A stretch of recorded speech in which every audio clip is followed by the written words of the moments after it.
চানমাৰীত পদপথত আবেলিৰ কবিতা অনুষ্ঠান। পদপথত আবেলিৰ কবিতা কবি সন্মিলনখন আজি চানমাৰীৰ পদপথ সংলগ্ন মুকলি পথত অনুষ্ঠিত হয়। সভাত সভাপতিত্ব কৰে সাহিত্যিক পেঞ্চনাৰ কিশোৰী মোহন পাঠকে। ৰীতা চৌধুৰীয়ে পৰিৱেশন কৰা গীতেৰে কবি সন্মিলনখন আৰম্ভ হয়।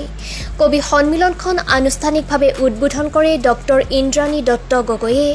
আহ্বায়িকা বীণা ভূঞা কলিতাই কবিসকলক সম্বোধি আদৰণি ভাষণ দিয়ে। সম্পাদক কমলাকান্ত ডেকাই বিভিন্ন কাৰ্যসূচীৰ আধৰা সভাত প্ৰতিবেদন পাঠ কৰে বিনীতা গোস্বামীয়ে।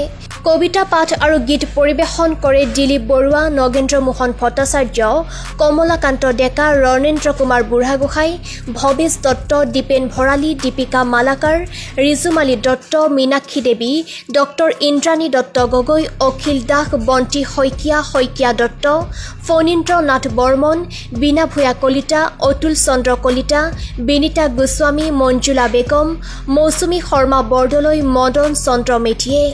গুৱাহাটীৰ পৰা মেচিৰ আলী ৰিপৰ্ট, PI নিউজ। পদপথত আবেলি কবিতা অনুষ্ঠানটো লৈ প্ৰায় ৩৬গৰাকী কবি আহি উপস্থিত হৈছে। তাৰে প্ৰায় ৩২গৰাকী মানে কবিতা পাঠ কৰিছে। এইটো কিমান দিনৰ পৰা চলি আহিছে? এইটো আমাৰ ২০০৯ চনৰ পৰা চলি আছে এই অনুষ্ঠানটো, আৰু প্ৰায় ২০০৯ চনৰ পৰা ২০১০ৰ ১ জানুৱাৰীৰ পৰা মই সভাপতি হিচাপে আছোঁ। তাৰে আগত প্ৰতিবেদন তেনেকৈ লিখা নাছিল, তেনেকৈ সেই সম্পৰ্কে ২০০৯ চনটোৰ বিষয়ে মই বিশেষ ক'ব নোৱাৰিম, কিন্তু ২০১০ চনৰ ১ জানুৱাৰীৰ পৰা প্ৰতিবেদন মই লিখিছোঁ, প্ৰত্যেক মাহে মাহে লিখি আছোঁ, আৰু এই প্ৰতিবেদনত সকলোখিনি কথা আমাৰ পদপথত আবেলিৰ কবিতা অনুষ্ঠানটো সকলোখিনি কথা সন্নিৱিষ্ট হৈ আছে। গতিকে আগৰখিনি উপস্থিতিৰ নাম কেইটামান কেৱল আছে, সেই বিষয়ে মই পত্নীবোৰ মৌ-মাখিৰ দৰে অনবৰতে গুণগুণনি, অনবৰতে আবদাৰ। পত্নীবোৰে বিচাৰে সমধিকাৰ, বিচাৰে সন্মান। আনৰ পত্নীৰ গুণৰ প্ৰশংসা শুনিব নোখোজে পত্নীবোৰে।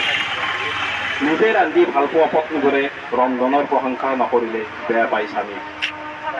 স্বামীৰ পকেটৰ জেপ কটা পত্নীবোৰে ৰাহি পইচাৰে চিলাই কৰে স্বামীৰ বেয়া। পত্নীবোৰৰ গুণগুণনি কাণ খান নকৰিলে কাণ কলা হোৱা বুলি কয়। মেচ কলা পাৰৰ পাহিৰে কাণামাকাৰী উলিয়াই চাফা কৰে কাণ। পত্নীবোৰৰ গুণগুণনি বহুতৰ বাবে এটি মিঠা মিঠা গান, বহুতেই তৃপ্ততাৰে শুনে পত্নীৰ অভিযোগ।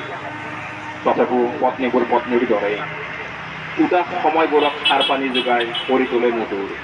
জীৱনৰ আধৰুৱা সপোনবোৰ পত্নীবোৰ, নিৰস জীৱনৰ সজীৱ আশা পত্নীবোৰ। ধন্যবাদ।